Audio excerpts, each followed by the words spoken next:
What is the concept of population control, and does it have a basis in reality? Who is perpetrating the idea of population control, and how have they accomplished their goals so far? I am Haidar, and this is The Machinations.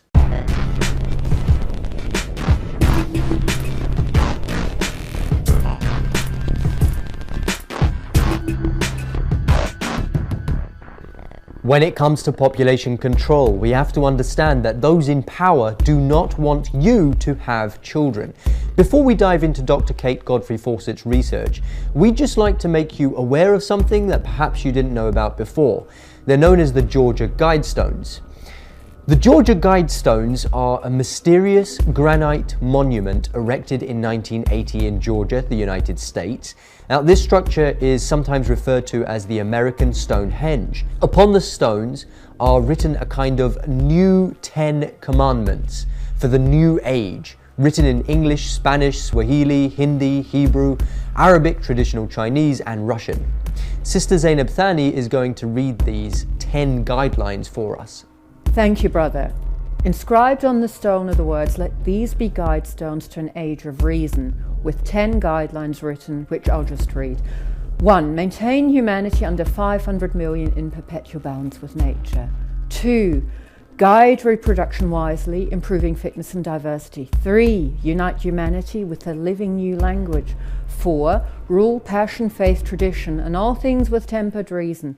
5. Protect people and nations with fair laws and just courts. 6. Let all nations rule internally, resolving external disputes in a world court. 7. Avoid petty laws and useless officials. 8.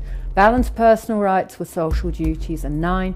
Prize truth, beauty, love, seeking harmony with the infinite. 10. Be not a cancer on the earth, leave room for nature. Leave room for nature.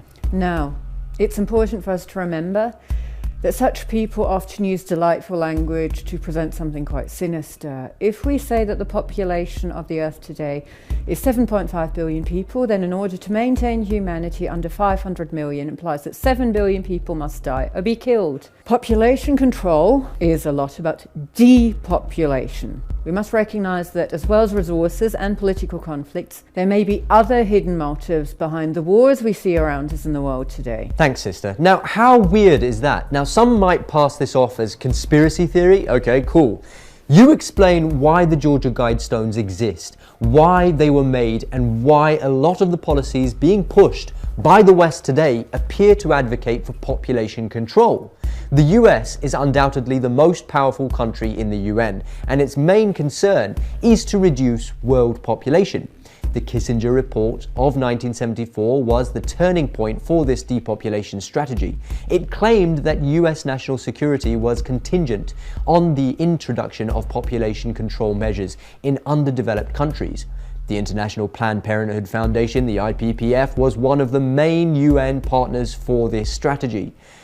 In what amounts to blackmail, the US coupled its development aid to programs for abortion and sterilization, and the United Nations Population Fund, the UNFPA, was the main organization involved in implementing such programs. It had 300,000 Peruvian women sterilized without their consent and contributed to China's one-child policy. Programs were portrayed as humanitarian aid to needy countries and confused people with linguistic sleights of hand using altruistic terms such as health, freedom of choice, women's empowerment, unmet needs, quality services, and reproductive health. Reproductive health services is the Trojan horse term for the contraceptives safe abortion and sterilization. The deception involves using ambiguous yet positive sounding words to push clear objectives that would not otherwise attract consensus. In 1994, the breakthrough in reproductive rights occurred at the UN Population Conference in Cairo. The policy on population control was rolled out, but its success has been dependent on the political leanings of the US presidential administration. And of all the presidents, no one has fought so radically for the implementation of the feminist homosexual agenda than Barack Obama and his first Secretary of State, Hillary Clinton, who set up the Global Health Initiative. The world's super rich, including Rockefeller, Gates, Bloomberg, etc., have financially backed the population control programs, having met and concluded that the world has too many poor people. They wanted to ensure that their number was reduced by providing reproductive health services and subsequently founded the Good Club. The Bill and Melinda Gates Foundation also directed its energy and resources to reducing the world population in poor countries by funding the sterilization drug Sinoplant 2. First, we've got population. The world today has 6.8 billion people. That's headed up to about 9 billion. Now, if we do a really great job on new vaccines, healthcare, reproductive health services, we could lower that by perhaps 10 or 15%. But there we see an increase of about 1.3. The world today has 6.8 billion people. That's headed up to about 9 billion. Now, if we do a really great job on new vaccines, healthcare, reproductive health services, we could lower that by perhaps 10 or 15%. Now, if we do a really great job on new vaccines, healthcare, reproductive health services, we could lower that by perhaps 10 or 15%.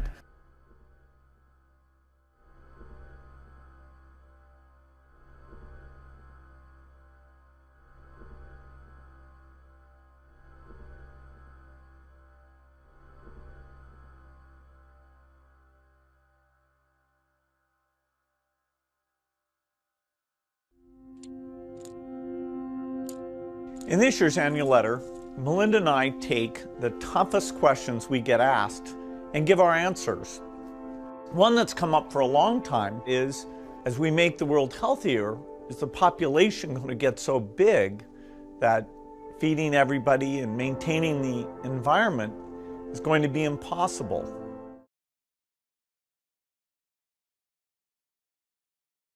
We have to understand that this entire idea that the world is too overpopulated and that there's not enough resources or space on the planet Earth, therefore we need to depopulate the Earth, i.e. get rid of people from the planet, is false. According to the most recent United Nations estimates, there's currently a whopping 7.6 billion people in the world.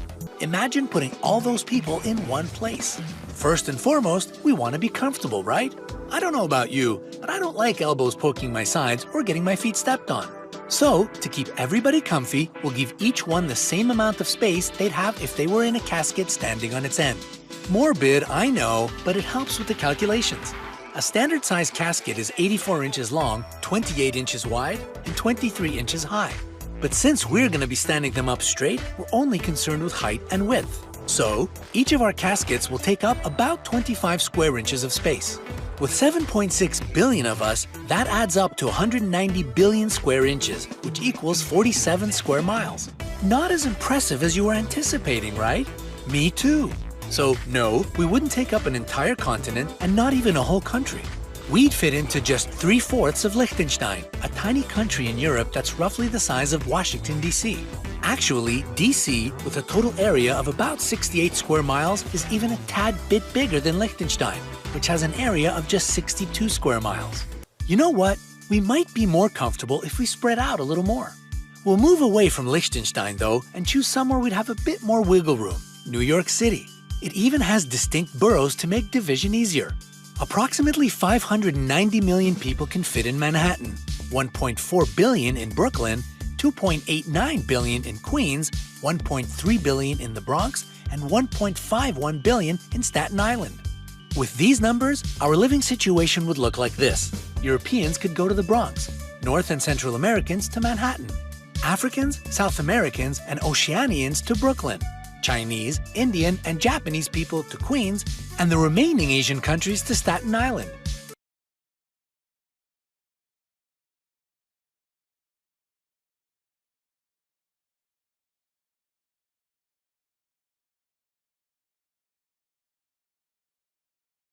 If you were to take all the land being used to raise livestock and put it on one continent, it would take up all of Africa. In fact, it would actually be greater than Africa, between 8 to 9 billion acres. And if we did the same thing for crop production, it would take up an area about the size of South America.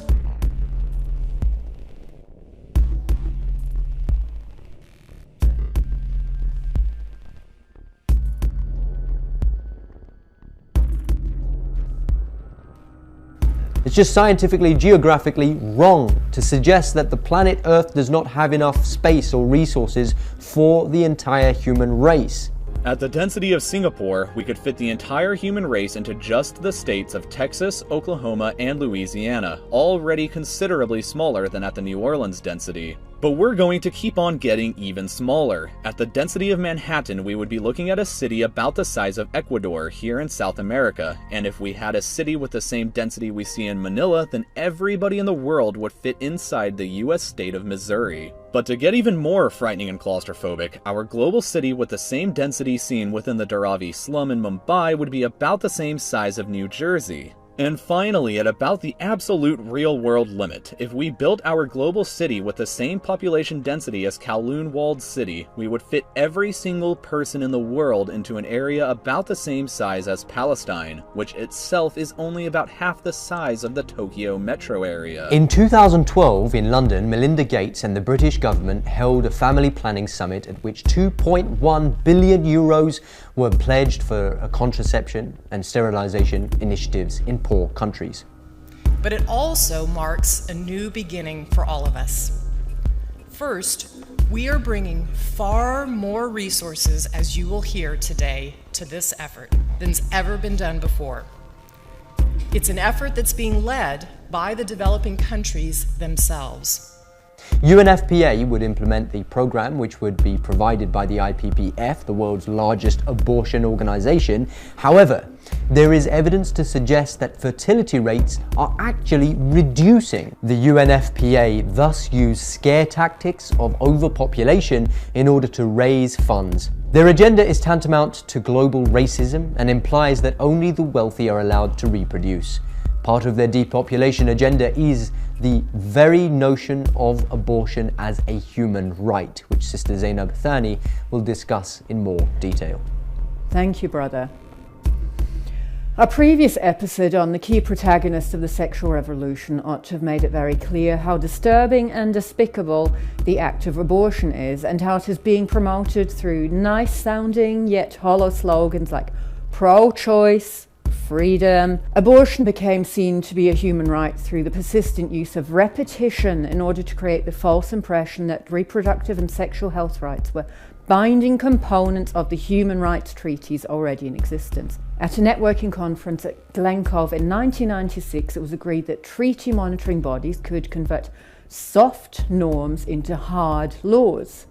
The UN and NGOs exert oppressive pressure on countries that are not willing to implement their gender bundle, which is abortion, sexualization of youth, and LGBTI rights. The NGO lobbyists then provide committees with arguments and strategies for converting right to life into right to kill, abortion. Globally, around 40 million children each year are killed in the womb before they can be born. To put this into perspective, this is roughly the equivalent of the population of Sudan and larger than the population of Canada that is being wiped out on an annual basis. There's no binding international law establishing the right of women to kill unborn children, but it is constantly brought about through confusion of ideas, obscureness of strategy, working in the background, defaming opponents and marching ahead according to a country's condition. If abortion is illegal in a country, they first legalize therapeutic abortion in limited cases. The top lawyers from the NGO then take the case to the Supreme Court, a European Court of Human Rights, and the High Court then imposes on member states and lower courts a new legal interpretation that undermines or reverses the previous law. The next step to legalizing abortion as a human right is made possible through ideological seduction, pressure on national politicians, linking financial aid to reproductive health programs, children's sex education, distribution of condoms, media propaganda, cultural activities. After World War II, the UN was the beacon of hope for humanity. And now, within a few decades, it is spearheading the cultural sexual revolution. Stay tuned for more, inshallah.